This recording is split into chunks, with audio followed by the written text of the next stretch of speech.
안녕하십니까? 오늘도 주님의 육체가 부서진 것을 부인하는 가짜 성경들을 고발합니다. 두 번째 강의 시작하도록 하겠습니다. 지난번에도 읽었지만은 주님의 육체가 실제적으로 부서진 것을 왜곡시켜 말씀을 개악한 가짜 번역들은 영지주의자들, 카톨릭, 종교다원주의자들, 거짓 일꾼들, 싹꾼들의 전형적인 모습이니 그들은 일킴성이라는 명분 아래, 이거 중요합니다. 일킴성이라는 명분 아래 인본주의라는 거짓령에 속아 사탄의 앞잡이 노릇을 하는 자들이다 그랬죠. 인본주의라는 거짓령에 속아 사탄의 앞잡이 노릇을 하는 자들이다. 하나의 말씀을 사람의 비유에 맞게끔 사람의 상식과 경험과 사람의 논리, 사람의 그 사고방식에 익숙한 그런 용어와 그런 표현, 그런 식으로 번역해야 된다고 하는 생각, 그것이 일킴성이라고 하는 건데 이것은 마귀 생각입니다. 절대로 성경은 그렇게 하지 않습니다. 성경은 소설책이나 세상의 시사적인 그런 책이 아니에요. 의미만 대충 통하면 된다 그런 것이 아닙니다. 표현 하나, 전치사 하나, 시제 하나에 따라서 완전히 의미가 달라지는 겁니다. 그 의미가 단순한 어떤 교훈적으로 달라진 정도가 아니라 완전히 교리적으로도 영적으로도 완전히 달라지는 겁니다. 그것을 내가 증명시키기 위해서 지금 이 강의를 하고 있는 겁니다. 그래서 지난번에도 들었듯이 진리의 말씀을 옳게 나누면서 공부한다는 거죠. 옳게 나누지 못하는 것은 형태가 다르면 의미가 다르고 그래서 가능한 한글로도 다르게 표현해야 된다. 그러니까 나누지 못한다는 번역은 뭐냐면 결론은 신약과 구약, 우리가 흔히 말하는 신약 구약, 정확한 표현은 아닙니다. 새 유언과 옛 유언, Old Testament, New Testament, 옛 유언과 새 유언이 일관성 있고 정확하게 그 교리적으로 맞아떨어지는 것입니다. 다시 말하면 옛 유언에 있는 그 여호와 하나님이라고 하는 것이 예호바 하나님, 예호바, 엘로힘, 그분이 바로 로드단 말이다. 로드. 주님이라는 거죠. 그 주님이 누구예요? 예수 그리스도죠. 그러니까 여호와 하나님, 예호바 하나님이 바로 예수 그리스도로 말하는데 여호와 증인들은 예호바 하나님 따로 예수 따로 한단 말입니다. 그러니까 결국 뭐냐면 예수님이 하나님이 아니고 예수님이 아버지가 아니고 예수님이 창조자가 아니고 예수님이 전능하신 분이 아니라는 것을 입증하는 것밖에 안 된다는 거죠. 그것은 완전히 마귀교리입니다. 그런데 그것뿐만 아니라 다른 번역들도 말씀을 옳게 나누지 않고 공부한다면 성경 공부 하나만 합니다. 그건 아무 소용없는 겁니다. 절대로 답이 나오지 않게 되어 있습니다. 그러니까 여기서도 개성계는 옳게 분별하며 그러죠. 분별이 아닙니다. 분별이 아닙니다. 나누는 겁니다. 나누는 거. 우리말에도 아 다르고 어 다르다 그러잖아요. 아버지하고 어버지하고는 다르죠. 완전히 다른 말이죠. 그거는. 그 같은 말을 생각하면 큰일 나는 거죠. 이것도 공부하러 갔다가 힘쓰라 그랬죠. 그러니까 이 지난번에 말한 것처럼 공부라는 단어는 중국말의 쿵우입니다. 쿵우. 중국 발음으로 쿵우. 쿵우 무술 있잖아요. 무술의 쿵우 있잖아요. 그 쿵우 무술을 하듯이 공부하는 겁니다. 공부는 뭡니까? 원칙이 있어야 됩니다. 그리고 그 공부를 하기 위해서는 기본적인 자세와 어떤 정확한 텍스트가 있어야 되는 거예요. 텍스트가 정확하지 않으면 그 공부 만날 해봐야 소용없는 거예요. 틀린 교과에서 정답을 내린다? 그건 불가능한 겁니다. 이어서 이제 오늘은 더 연장시켜서 출애굽기 12장 22절을 보겠는데 지난번에도 제가 말씀드렸지만은 왜 문지방에는 피를 굿하지 않았을까요? 그것은 히브리서 10장 29절에 있는 것처럼 하나님의 아들을 발 아래 질밟아 오는 그런 우를 범할 수 있고 계약의 피를 거룩하지 않는 것으로 여겨오는 그런 우를 범할 수 있기 때문에 하나님께서는 그걸 벌써 아시기 때문에 그 피가 단순한 피가 아니라 바로 예수 그리스도의 피, 다시 말하면 예수 그리스도의 생명, 다시 말하면 예수 그리스도 그 자신을 나타내는 말이기 때문에 그 문지방에다가는 피를 바르지 않는다고 제가 말씀드렸습니다. 출애굽기 12장 22절 봅시다. 그리고 너희는 우슬조 한 다발을 취하고서 대야 안에 있는 그 피 안에 그것을 담그고서 그 피 안에를 보통 피 속에 이렇게 번역하지 않습니까? 제가 그렇게 하지 않은 이유가 있습니다. 피 안에가 뭡니까? 생명 안에, 말씀 안에, 진리 안에, 예수 안에, 그리스도 안에. 그것도 다 연결되는 겁니다. 그래서 제가 이제 피 속에라 하지 않고 다른 번역과 다 일관성 있게 하기 위해서 피 안에라고 합니다. 피 안에 그것을 담그고서 그 대야 안에 있는 그 피를 가지고 상인방으로 린텔이라고 되어 있죠. 린텔. 상인방과 두 측면 기둥들을 구타할 것이다. 제가 그랬죠. 이 쉘 있잖아, 쉘을. 보통 어떤 사람들이 이것은 이제 명령형 조동사를 갖고 구타라고 번역하는데 그렇지 않습니다. 성경에서는 이것을 미래형인데 우리가 그랬잖아요. 밥 먹어! 이런 것보다도 밥 먹어라 이런 것이 말의 의미가 다르듯이. 그래서 너는 지키라가 아니라 지킬 것이다. 이거는 뭐냐면 부드럽게 미래적이면서도 부드럽게 명령하는 겁니다. 그리고 너희 중에 한 명도 아침 때까지 자기 집에 출입문에 나가지 말 것이다. 그러니까 여기 보면 영어를 보는 사람들이 쉘 있죠. 여기 쉘 있죠. 이게 전부 다 문맥이 여기서부터 여기까지가 딱 끊어지면서 동시에 또 여기서 또 연결되는 거예요. 그래서 구타할 것이다. 나가지 말 것이다. 이렇게 해야 되는 겁니다. 그 다음에 여기 출입문에 딱 그 at이 나오잖아요. at이라는 것이 뭐냐면 1인칭이라고 제가 말씀드렸죠. 1인칭. 표현을 잘못했어요. 1인칭이 아니라 1차원. 그러니까 1차원이 있고 2차원이 있고 3차원이 있다고 그랬죠. 영어에서. 1차원은 뭐냐면 점의 개념입니다. 점. 아주 가까운 거. 아주 가까운 장소. 좁은 장소. 가까운 것을 말할 때 at을 씁니다. at. 그 1차원. o는 2차원. 이는 3차원이라고 제가 다른 강의에서 다 말씀드렸습니다.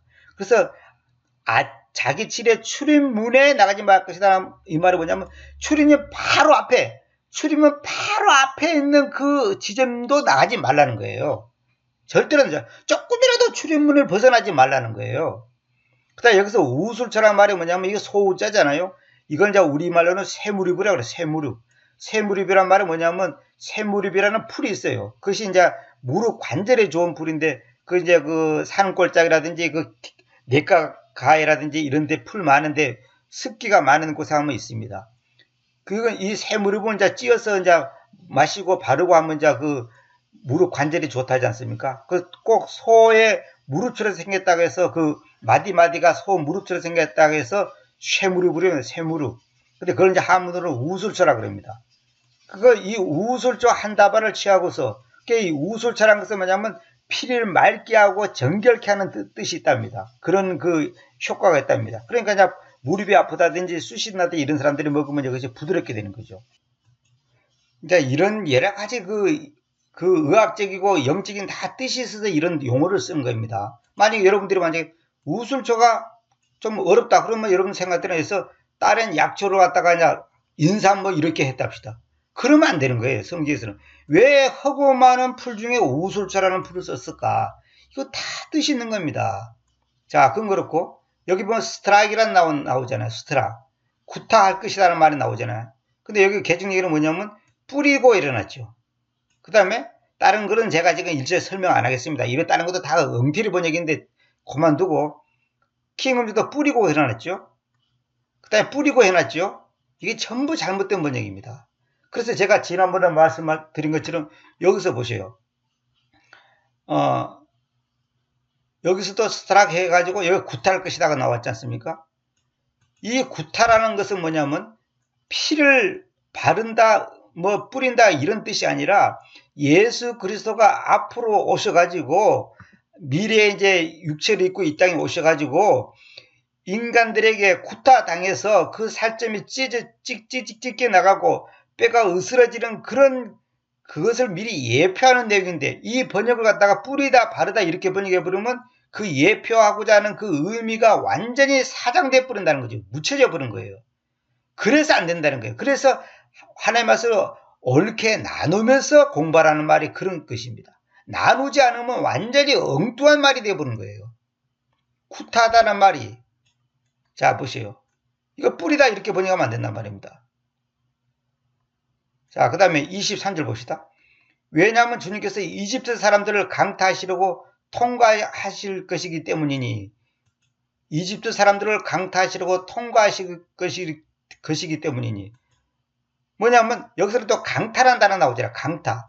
그러니까 뭐냐면 이스라엘 백성들이 원래는 구타당하고 강타당해야 되는데 예수님의 피 때문에 그 재앙이 넘어가서, 그걸 유월절이라고 하잖아요. 그 유월절도 정확한 말이 아닙니다. 넘어간 잔치, 패스오버란 것은 넘어간 잔치를 말하는 것이 넘어가는 절기를 말하는 게 아니에요. 이건 내가 다른 강의에서 다 말씀드린 건데, 절기에 대해서 제가 강의한 게 있습니다. 그거 들어보시면 자세히 나오는데, 어쨌거나 이집트 사람들을 강타하시고 통과하신다, 이 말은 뭐예요?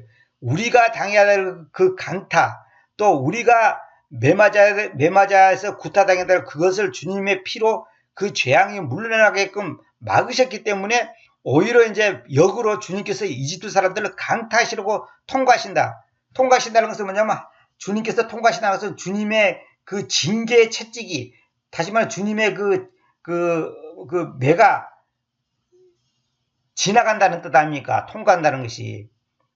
그래서 그분께서 그 상인방위와 유해와 그 두 측면 기둥들 위에의 그 피를 보실 것이다.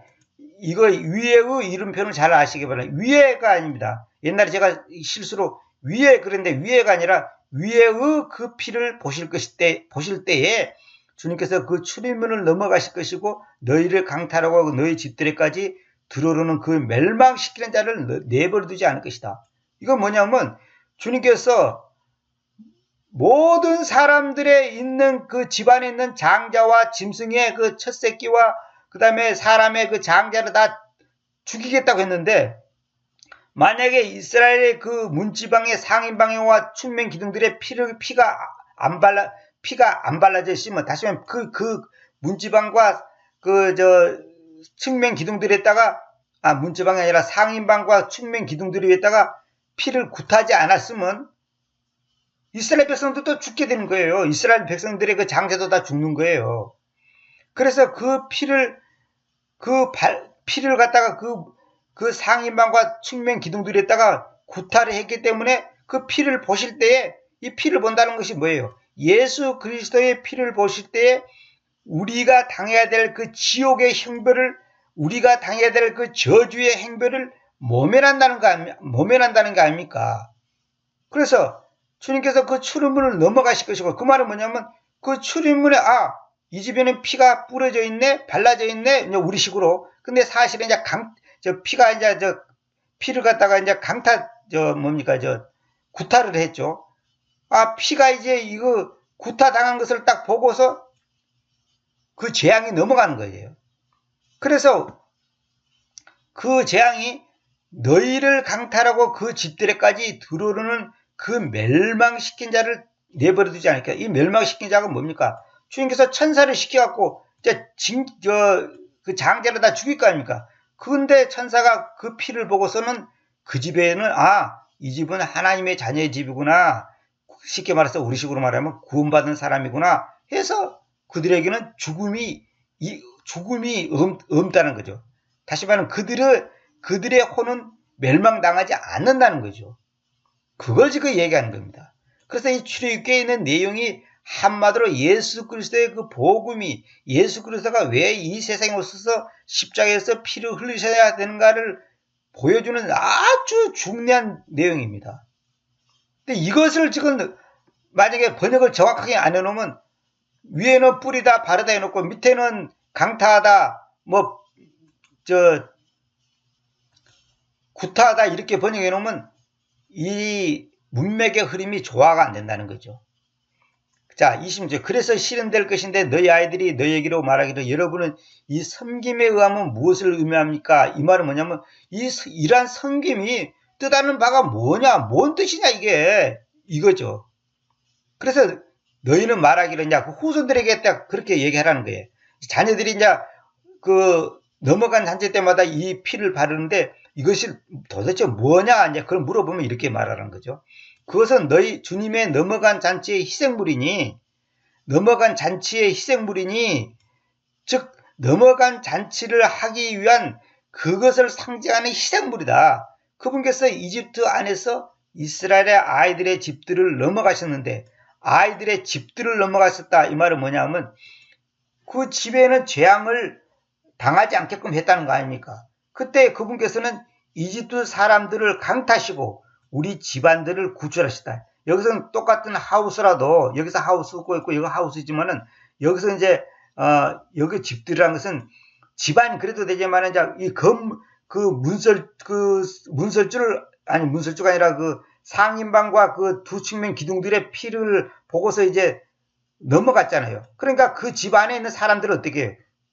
당연히 죽지 않는 거죠. 그냥 구출당하는 거죠. 그래서 우리 집들을 구출하시다 그러면 또 안 돼, 이게. 왜? 집을 구출하는 게 아니죠. 집에 있는 그 사람들을 구출하는 거죠. 그래서 우리 집안들을 구출하셨다고 할 것이다. 그러자 그 백성이 머리를 숙이고 경배했다. 그러니까 후손들에게 다음에 이제 자녀들이 물어보면 이렇게 설명을 하라는 거예요. 그럼 결국은 뭐냐면 우리가 당해야 될 그 구타와 우리가 당해야 될 그 강타를 주님께서 대신 당하신 거죠. 우리가 맞아야 될 그 매를 대신 받고 우리가 맞아야 될 채찍을 대신 받고 우리가 못 박혀야 될 그 못 박힘을 주님께서 대신 받고 우리가 죽어야 되는 주님께서 대신 죽으셨고 그것이 대속이고 그것이 구원이고 그것을 인격적으로 내게 적용할 때 받아들일 때 인정할 때 예수 그리스도를 나의 하나님으로 모실 때 그 사실을 믿음으로 받아들일 때 그 사람이 구원받는 거 아닙니까?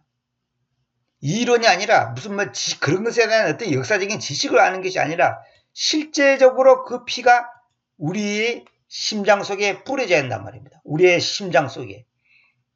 그럴 때 우리 내면에 있는 그 혼의 그 죄악이 씻김을 받아서 결국 우리 혼이 구원을 받는 거예요. 영이 구원받는 거 아니에요. 혼이 구원받는 겁니다. 혼이 구원받아서 그 지옥에 가야 될 혼이 영원한 세계 셋째 하늘로 가게 되는 거. 그것이 구원 아닙니까? 자, 보시세요. 이사야 53장 4절에 이것을 정말 어떻게 번역해야 되는지 입증할게요. 이것도 결국 뭐냐면 예수 그리스도에 대한 그 예언 아닙니까? 분명히 그분께서는 우리의 비통들을 짐지고 우리의 슬픔들을 운반해 오셨다. 이 커리드란 말은 뭐냐면 옮기다 그렇게 번역하면 안 되고 짐을 옮길 때 쓰는 말이 그저 운반하다는 말이 쓰잖아요. 우리의 슬픔들이 얼마나 크고 많으면 운반해야 됩니까? 옮기다 이동시키다 이런 식으로 표현하지 마세요. 커리드라는 것은 짐을 옮길 때 쓰는 말이에요. 그래서 이거는 운반하다. 그러니까 성경에서는 트랜슬레이션은 옮김이다. 옮김. 그러니까 하나의 말씀을 성경에 보면 이제 옮김이라는 단어가 많이 나오고 옮겼다 이런 표현이 많이 나오는데 하나의 말씀은 제가 늘 말씀드렸지만 번역이 아니라 옮겨야 된다 그랬죠. 정확하게 옮겨야 된다는 겁니다. 그 옮김이 잘못되어 보면 부서지는 거죠. 그러니까 하나의 말씀을 잘못 옮겨놓으면 그건 안 한 거면 또 못한 거예요. 우리가 그랬잖아요. TV로 옮기는데 잘못 옮기면 깨져버리고 고장 나버리면 그건 뭐예요 그거. 안 옮기면 또 못한 거죠. 그래서 번역도 번역한 사람들의 그 서문에 보면 이런 거죠. 옮김이 누구 그렇게 해서 옮긴 사람이 누구다 이렇게 나오잖아요. 그래서 우리의 슬픔이 얼마나 컸으면 운반을 해야 될 정도로 굉장히 많은 거예요. 우리의 비통들을 짐지다. 얼마나 우리의 비통이 많으면 짐을 져야 돼. 주님께서 그렇게 하셨다는 거죠. 그렇지만 우리는 구타당하고 하나님에서 간타당하고 괴로움당한 그분을 평가하시다. 여기서 그분을 평가했다는 것은 뭐냐면 그분께서 구타당하고 하나님으로부터 강타당하고 괴로움당한 그분을 우리가 그분의 그 수고와 가치와 그분의 그 놀라운 은혜를 갖다가 우리가 평가를 하는 거죠. 정말로 주님께서 그렇게 하셨구나. 놀라운 일을 하셨구나. 그렇게 평가를 하는 거죠. 여기서 구타당하는 말이 나오죠. 스트라크의 과거에 스트릭 나오죠. 스트릭. 구타당하다. 그러니까 이 구타당한 것이 바로 출애굽기에 말하는 그 구타당하고 똑같다는 단어죠. 그러니까 이것이 바로 앞으로 주님께서 오셔서 구타당할 것을 예언하는 거라고 제가 말씀드렸잖아요. 그럼 이사야 53장 4절에서 그걸 정확하게 증명하잖아요. 그러나 그분께서는 우리의 범죄들로 인하여 부상당하셨으니 곧 그분께서는 우리의 죄악들로 인하여 타박상을 입었어. 타박상이라는 것이 뭐예요? 타박상은 멍이 들고 핏자국이 생기고 그런 게 아닙니까? 세게 치니까 타박을 타박당하니까 타박상을 입었다. 이 부르짖으라는 말이 이런 뜻입니다. 우리의 평화의 징계가 그분 위에 있었으며 우리의 평화의 징계가 그분이 있었으며 원래 평화의 징계란 말은 뭐냐면 우리에게 평화를 주기 위해서 받은 그 징계다 그 말이죠. 여기 보세요. 우리의 평화의 징계가 그분 위에 있었다. 원래 우리 위에 있어야 되는데 근데 우리가 당해버리면 우리는 끝나는 거예요. 그냥 죽어버리면 우리가 지옥 가는 거죠. 그렇기 때문에 그분께서 대신 당한 거죠. 그분의 채찍들을 가지고 우리가 치료받아 있다. 그분의 채찍들로 우리가 치료받아 있다는 거예요. 치료. 그러니까 이걸 이제 신유 하는 사람들은 이 구절을 제일 많이 이용하죠. 그분이 채찍에 맞음으로 우리가 나음을 입었다 그래가지고. 그런데 여러분 분명히 들으셔야 돼요. 그분께서 채찍을 맞았는데 그러면 그분을 믿는 사람은 모든 병이 완벽하게 고침을 받습니까? 그렇지 않아요. 30일 금식기도 아니라 300일 금식기도 해도 절대로 안 난 사람은 안 낫습니다. 그러니까 어떤 사람들은 내가 기도를 많이 하면 응답되고 뭐 복받고 뭐랄까 뭐 부자 되고 문제 해결되고 병 낫고 한다고 생각하는데 그런 경우도 있습니다. 그런데 대부분의 경우는 그렇지 않아요. 여기서의 핵심은 뭐냐면 치료받았다는 것은 나중에 나옵니다만은 이게 내면적인 치료를 말한 겁니다. 이거 잘 알아야 돼요. 보세요. 우리의 평화의 징계가 그분이 있었다. 뭐 이거 내면적이잖아요. 우리의 제약들로 인하여 타박상 입었다. 이건 다 내면적인 거잖아요. 우리의 범법들로 인하여 부상당했다. 전부 내면적인 것입니다. 그분의 채찍들을 가지고 우리가 치료받아야 했다는 것은 뭐가 치료받았습니까? 누가복음 4장 18절에 보면 부서진 심장을 가진 자들을 치료하시려고 얘기 나오죠. 이건 나중에 내가 그냥 강의하려고 준비해 놓은 건데 미리 보여드리는 겁니다. 그분께서 부서진 심장을 가진 자들을 치료하시려고 그랬죠. 그러니까 아까의 말은 그거하고 다 연결된단 말입니다. 이게.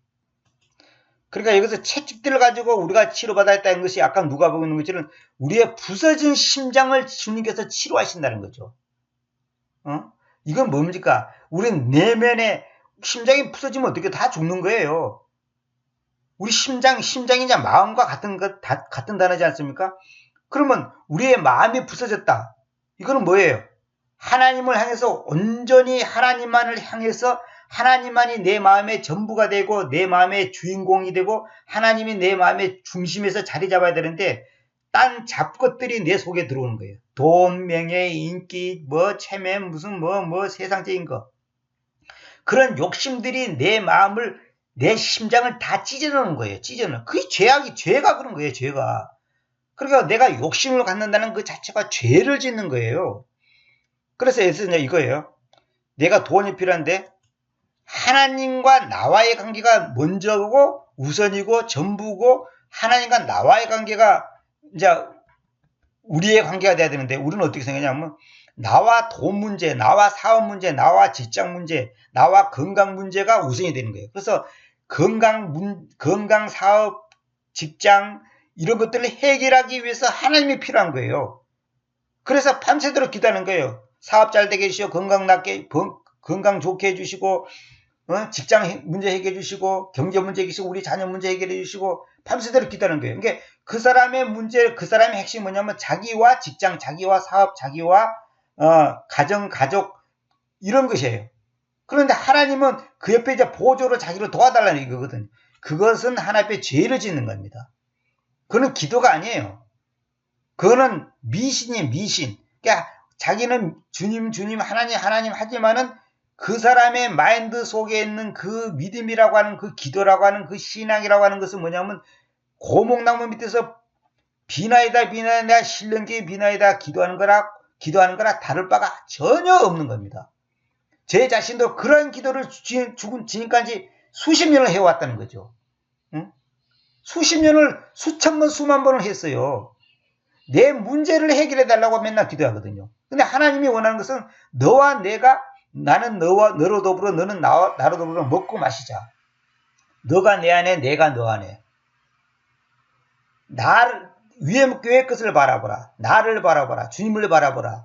주님만을 의지하라. 이게 뭐예요? 그런 환경이 내 마음의 우선이 되어보면 안 된다는 거죠. 이게 환경이 나하고 일체가 되어갖고 있는 거예요. 그 말했고 어떤 환경이 나와 하나님과 나와 관계가 환경이 일치가 되어 있고, 그 다음에 하나님은 옆에 있는 거예요. 그래서 옆에서 하나님이 이 환경 문제를 도와달라, 해결해달라 이거야. 이것이 바로 잘못된 신앙이라는 거죠. 그런데 이런 신앙을 갖고 있는 사람들한테 목사가 뭐라고 설교합니까? 여러분 잘 됩니다. 믿습니다. 잘 될 겁니다. 기도하세요. 금식하세요. 뭐 100일 기도하세요. 1000일 기도하세요. 그 엉터리 그 일천번제에 대해서 내가 강의를 했는데, 일천번제 하세요. 문제가 해결됩니다. 아무개 집사가 그렇게 했습니다. 이러면 사람들이 뭐예요? 마음이 기쁘고 위로가 되는 거야. 아, 나도 그렇게 하면 해결되겠구나. 이런 식의 신앙을 가지니까 결국 뭐냐면, 그 신앙을, 그런 마음을 가진 사람한테는 그 설교가 너무나 은혜스럽고 감사하고 기쁘고 그냥 감격하고 위로가 되는 거예요. 그래, 둘이 죽이 딱 맞아떨어지는 거죠. 그냥 목사는 사기치는 설교를 하고 있고, 가짜 설교, 거짓 설교, 그 거짓된 설교를 하고 있고, 그 거짓된 설교를 듣는 그 교회는 거짓된 믿음, 거짓된 신앙, 거짓된 그 마음을 갖고 있기 때문에 결국은 둘이 맞아떨어지니까 그냥 감사가 넘치는 거지. 그래, 감상금 내고. 그래서 목사가 말이에요. 어떤 사람이 가게를 차렸어요.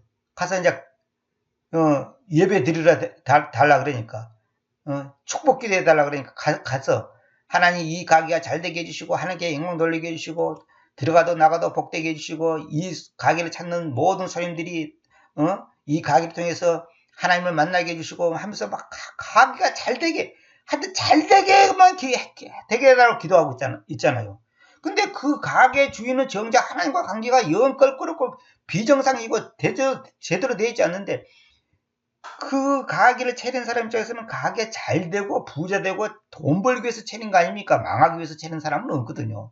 그런데 목사 가서 기도했는데 이 가게가 잘 될 줄 믿습니다. 잘 되게 해주셔 하니까 그 얼마나 고맙고 감사한 일이에요. 위로가 되고.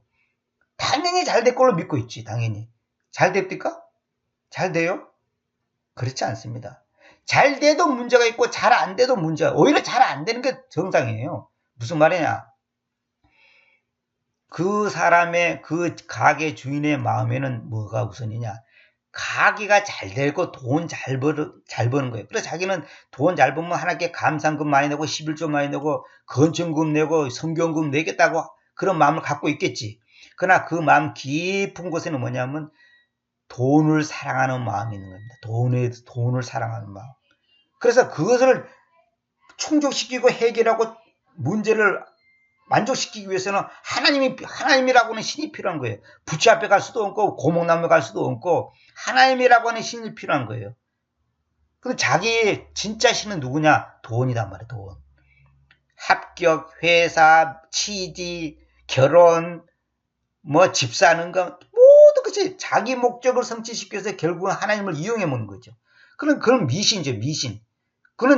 그 사람은 그런 기도 하면 할수록 그는 죄를 짓는 거고, 그런 설교라는 목사도 사기치는 설교라고 있는 거예요. 그럼 뭐라고 설교해야 될 거냐? 하나님, 이 사업을 통해서 하나님을 깊이 만나게 해주시고, 이 사업이 잘 되든 안 되든 그건 하나님의 뜻입니다. 하나님의 뜻대로 하시옵소서. 망하는 것이 하나님의 뜻이면 망하게 해주시고, 흥하는 것이 하나님의 뜻이면 흥하게 해주시고, 어쨌거나 이 사업을 통해서 하나님과 이 성도와 관계가 깊어지고 더 바르게 되기를 원합니다. 최우선이 하나님이 되게 해주시고, 이 사업이 잘 되든 안 되든 이 가정에 예수 그리스도가 주인으로서 조금 더 흔들리지 않게 해주시고, 그 마음속에 하나님을 향한 그 생각과 관심과 목적과 그 태도가 변함없게 해주시고, 사업이 우선이 아니고 언제든지 예수 그리스도로 만족하게 해주시고, 먹을 것과 입을 것이 있으면 족한 줄 알아 했으니 만족하게 해주시고, 그래서 이 사업이 지금 잘 되게 해주시고가 아니라 이 사업을 통해서 하나님을 더 깊이 깨닫고 하나님과 관계가 더 밀접해지는 관계가 되게 해달라고 기도해야 됩니다. 다시 말하면 이 사업이 우선이 아니고, 이 사업은 하든 안 하든 잘 되든 안 되든 그건 하나님 손에 달린 거고, 하나님께서는 이 가정에 이 사업을 통해서 하나님과의 관계가 더 깊어지고, 혹시 잘못된 데 있으면 깨닫게 해주시옵소서. 왜 깨닫게 해줘야 되냐? 망해야지 깨닫는 거거든. 망해라는 거거든, 망해라는 거. 그래서 제가 항상 사람들한테 하는 말이 그겁니다. 제가 100사람 만나면 똑같이 하는 말이 있어요. 망하는 것이 복이고, 병든 것이 복이고, 실패한 것이 복이고, 당신이 원하지 않는 그런 삶을 산 것이 복이라는 거죠. 왜 망했겠어요? 그럼 망하니까 하나님을 찾게 되잖아요. 왜? 하나님 자리에 돈이, 사업이, 결혼이, 가정이, 자식이, 부모가, 형제가, 자기 자존심, 체면, 권력, 명예, 인기 이것들이 다 하나님 자리에 딱 차지하고 있는 거예요. 그래서 하나님께서 그 자리를 그 거짓 신을 쫓아내기 위해서는 할 수 없이 그 신을 쫓아내야 되기 때문에 결국은 망하게 되는 거죠. 그러니까 망하는 것이 진짜 망하는 것이 아니라 오히려 그 흥하는 거죠. 멸망하는 게 아니에요. 아무개가 사업 망했다네. 저주받은 게 아니고 오히려 그 사람은 복을 받는 거예요 지금. 왜? 그 사람 사업이 흥하면 절대로 하나님은 찾지 않습니다. 또 찾는다 하더라도 그건 형식이고 실제 자기 관심은 돈이고 사업이지. 그래서 어떤 사람도 그러잖아요. 병들었기 때문에 직업이 없기 때문에 시간이 많아. 그러다 보니까 성경을 많이 보게 돼. 그러다 보니까 기도하게 돼. 그러다 보니까 주님을 더 깊이 알게 돼. 그러다 보니까 자기 허물과 잘못을 더 발견하게 돼. 그러다 보니 또 회개하게 돼. 그러니까 하나님과 관계가 더 뭐예요? 투명해지고 깨끗해지고 정결하게 된단 말입니다. 그 성경에 보면 그 예술인이 그 이제 킹제임스 성경 표현들을 합니다. 개성이라 예술인이라 되는데 예술인이 살이찜에 나를 버릇도단가 뭐 여호와를 버릇도단 나를 저버릇도단가 그래 나오죠. 그 뭐냐 예술인이 살이 찌니까 비대지니까 기름지니까 하나님을 버렸다는 거죠. 그 예술인이 뭐냐면 이스라엘 사람들을 말한 거거든. 이스라엘을 말한 거거든. 그 예술이라는 말이 원래는 그 이제 그 정직한 자라는 뜻인데 그 하나님이 보실 때 이스라엘 백성들은 정직한 자예요. 다시 말하면 하나님과 관계에 있어서 깨끗하다 이 말이죠. 그런 사람들인데 살이 찐다. 이거 부유가 되고 부자가 되고 만상통도 되고 되다 보니까 하나님을 멀리하는 거예요. 오늘 우리도 그렇잖아요. 근데 그거는 뭐냐면 그 사람들은 하나님을 필요로 하는 존재지 하나님과의 관계가 하나 된 존재가 아니기 때문에 그런 겁니다. 그러니까 하나님과의 관계가 내가 하나가 됐다면 돈이 있든 없든 사업이 잘 되든 안 되든 살이 찌든 안 찌든 상관없이 똑같아야 되는데 살이 찌니까 하나님을 멀리하고 돈이 생기니까 하나님을 멀리하고 건강이 회복되니까 하나님을 멀리하고 저는 그런 사람 너무 많이 봤습니다. 너무너무 많이 봤어요. 그렇게 병들 때는 하나님 주님 아버지 하더니 병 나으니까 언제 그러냐고 떠나보는 거예요. 그 사람 다 가짜입니다. 전부 다 가짜입니다. 구원받은 사람 아니에요. 가짜입니다. 그러니까 이 평화의 징계가 그분이 있었다. 이건 뭐예요? 우리에게 평화를 주기 위해서 징계가 그분이 있었다는 거예요. 하나님과 나와의 관계가 평화가 있어야 되는 거거든. 그래서 이것이 바로 하나님의 왕국이다. 하나님의 왕국. 하나님의 왕국이 의로움과 평화와 즐거움이 내게 있는 거 그게 하나님의 왕국이거든요. 그러니까 하나님의 왕국이라서 하나님이 나의 삶 속에 전부가 되고 완전한 그 주인으로서의 그 위치에 있기를 원하는 거예요. 근데 우리가 거기서 조금이라도 어긋나면 그것이 바로 죄가 되는 거예요. 시간도 그렇고 돈도 그렇고 관심도 그렇고 모든 것이 스포츠 뭐 영화 모든 것이. 그래서 제가 옛날에 어느 기도원에 어떤 사람을 만났는데 그분이 이제 그 폐암이 걸렸어요. 폐병인가 폐렴인가 또 폐암인가 폐가 나빠졌어요. 그래서 의사가 말하기를 6개월을 못 살겠다고 그러더래요. 근데 그분이 이제 이제 기도원에 와서 기도하면서 이제 회개하는데 그래서 어떻게 되냐 그러니까 자기가 딴 거는 자기 나름대로는 하나님 잘한다고 나름대로 생각했는데 결정적으로 그 자기한테 큰 단점이 있었다는 거예요. 뭐야? 그랬더니 중국 영화를 좋아한다. 중국 영화. 중국 영화를 어느 정도 좋아하냐면 자기는 영화관에 가고 같은 영화를 하루 종일 봐도 지겹질 않대요. 지루하지도 않고 지겹지도 않고 그렇게 재밌을 수가 없다는 거예요. 그래서 그냥 자기는 돈만 생기면 중국 영화 본다는 거예요.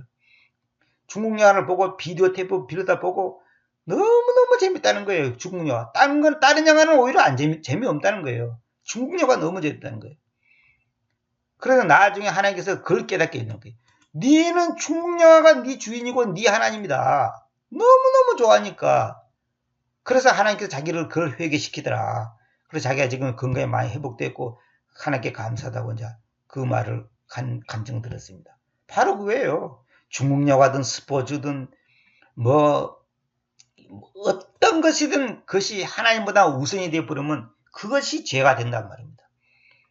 그러니까 목사들도 교인들 집에 가서 축복, 뭐 건강, 뭐 부흥, 뭐 사업 잘 되고, 그게 다 거짓된 소리입니다.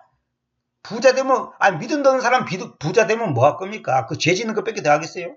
교만해져갖고 하나님을 몰라야지. 이 집을 망하게 해주십시오. 그렇게 기도해야지. 응? 이 사람에게 더 무서운 암을 주고 더 무서운 병을 줘서 회개하고 하나님께 돌아오게 해주십시오. 그렇게 기도해야지.